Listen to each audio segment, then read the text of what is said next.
Alright, so we're here for another vlog, no? And a string review and first impressions nitong Yargar Evoke violin strings, no? So this is my third review of the year. Medyo napaaga tayo dahil nga sa untowards na mga incidents. Actually hindi naman, wala namang problema. It's just that, ayun nga, as I've said in my previous video, yung previous strings natin wasn't working well with me and my style of playing. So, we had to cut the review short because again, I am reviewing these strings on my main instrument. Kaya, talagang yun yung ginagamit ko. Para makita natin yung real world conditions, anong klaseng sound yung lumalabas ng mga instruments natin, and kung papatok ba siya. Now, we're going to review this one from Yargar Strings, no? Last year yata, I did a review on the Yargar Young Talent, no? That was, I think, yun yung last na strings ko for 2025. That lasted me almost 3 months din yata. Kasi nagpalit ako, I think, February or March ng D'Addario Kaplan Amo. And then, June, I changed to D'Addario Ascente. Now, we're changing to Yargar Evoke. So, packaging. No, ang ganda ng packaging niya. Rose gold. Diba? Nakaka-premium talaga. So, this ranges around 3,800 to 4,000 plus pesos. So, ayun siya. Bubuksan ko siya. Parang ayoko buksan dito. So, buksan na lang natin sa ilalim. Para hindi ma-damage yung packaging. Sayang eh. Okay, so Evoke is the set of strings na it has this bright quality daw and good response according to other reviewers. So, ngayon susubukan natin siya. So, ito yung packaging. When you open the box, wala siyang kung ano-anong mga surveys or kung ano-anong QR codes. It's really just the set of strings. So, pagkuha mo, E-string, medium steel core, removable ball end. Ayan, nakasulat sa likod. A-string is synthetic core medium. I'm not sure kung anong material, hindi nila nilista. But I think ito carbon steel, sabi nga steel core, di ba? So, ito medium lang nakalagay and synthetic core. Mamaya sabihin natin kung ano yung mga quality or anong klaseng material. So, D-string medium din, no? So, and the G-string, yan. Puro synthetic core, but hindi nakasulat kung anong material yung ano. Pero babalikan ko kayo later on once na naikabit ko na to. So ngayon, ang gagawin natin ay ating papalitan again ang nakalagay na D'Addario Ascente. Papalitan natin siya ng Yargar Evoke. So buksan muna natin para makita din natin yung color.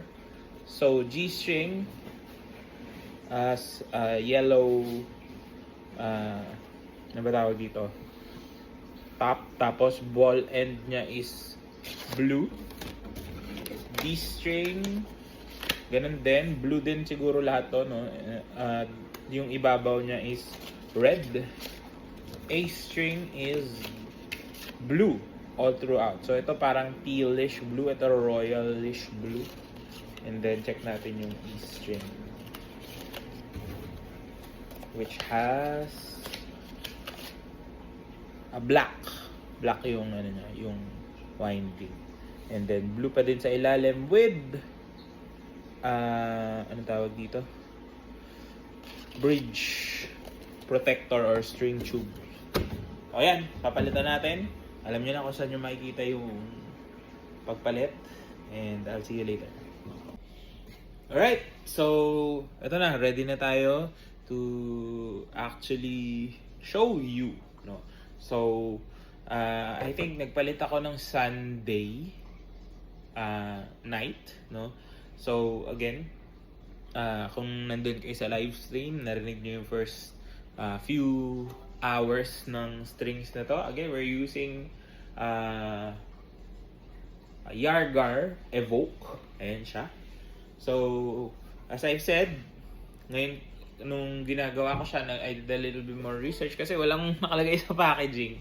But G and D strings are made of silver, no? Yung winding nila is silver, and then A is aluminum, and the E string is carbon steel. Ayan.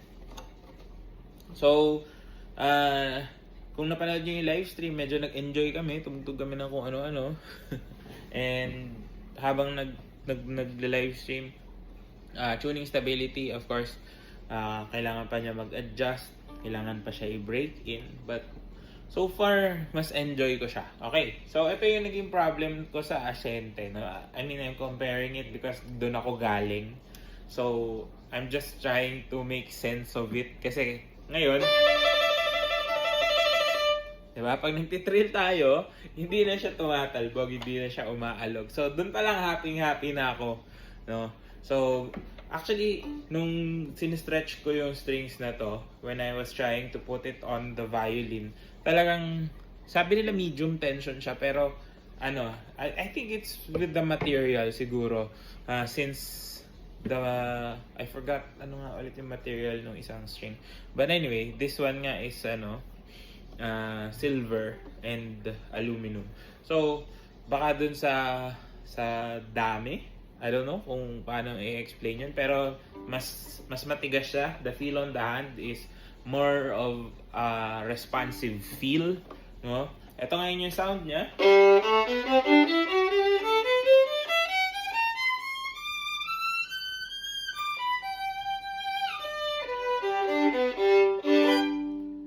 So, ibang-iba, no? Medyo malayo talaga. I mean, we can compare within the price point, malayo yung price point nila. But again, super responsive.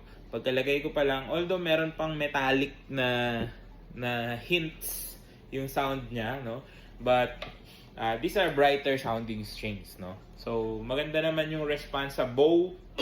Talagang, ayun, no? Mabilis siya mag-respond sa bow. Madali siya kontrolin. Walang struggle when you're doing double stop na parang naiipit yung sound. That was also a problem with the previous set. Now wala na. So I can compare the feel on the hand, no? Just the feel on the hand. Parang dominant pros yung dating niya. Ganun yung pakiramdam niya. It's a little bit metallic feeling, if you know what I mean. Parang medyo matigas na bakal. Ganun yung pakiramdam. I don't know if that makes sense to you, pero that's a feeling I actually want from my strings. I don't want it to be super soft kasi medyo mabigat tayo tumipa, and it doesn't help kapag super soft sa akin kasi mabilis ka kung mawala sa tono lalo. So again, this helps me play better. So yun yung sabi natin na sometimes kailangan talaga magkaroon ka ng tamang equipment in order for you to be able to play better or play well, diba? Yan. So again, sound quality wise, very bright sounding siya compared to the other strings. Although not too powerful na masakit sa tenga. Kasi merong mga bright sounding, even the higher priced ones, na kapag nag-play ka na kahit yung re na yun, no, parang nagpi-pierce yung sound niya. This one is a little bit rounded, pero you can hear the brightness of the tones. Sa lower register naman,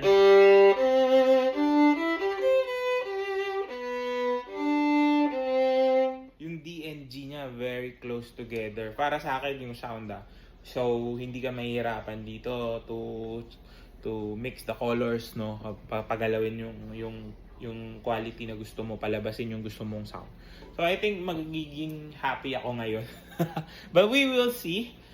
We will need to know regarding what do you call this?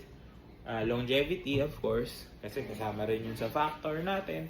And of course, we have to understand kung ano yung magiging final sound niya. Again, this is just a day old, no? kakapalit lang natin. So, hindi pa natin masasabi kung ano yung final na sound niya. But overall, I'm happy. Ngayon, hindi ako mabilis mapagod mag-play because I'm not trying to, be super careful. Kaya kong harabasin yung instrument ko, kumbaga, because of it. So, again, this is around 3.8. So, around 4,000 pesos. Tingnan natin kung magiging sulit siya. Now, would I recommend you to buy this if you like that type of sound? Siguro, if you're looking at around the Dominant Pros quality, sabi ko nga, medyo malapit na siya doon for almost 1,000 pesos less. No, I don't wanna say na yun talaga yung direct competitor because it's not.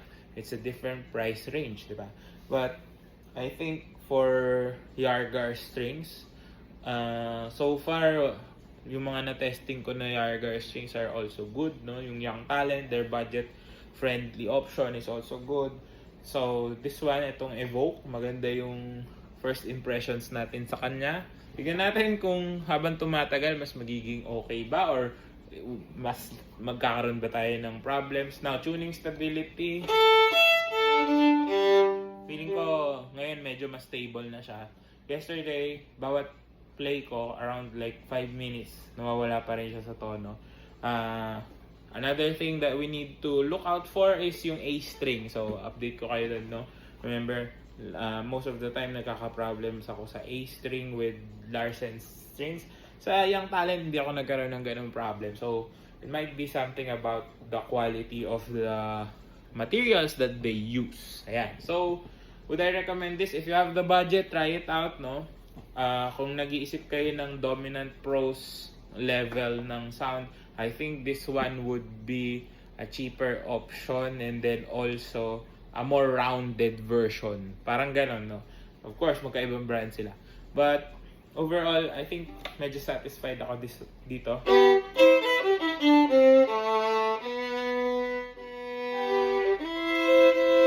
Tignan natin, sana tumagal. And I hope may nakuha kayo, no? So, if you wanna check it out, I'm not sure kung saan merong stocks kasi very limited lang din. But if you can find it online, no? Comment nyo sa baba para makatulong din tayo sa iba na gusto mag-testing ng iba't ibang klaseng strings. Yan. So, sana nakatulong tong video na to. If you did, drop a comment down below. And if you have other suggestions of strings you want me to try, just leave it there. And I'll see you on the next one. Good luck sa inyo.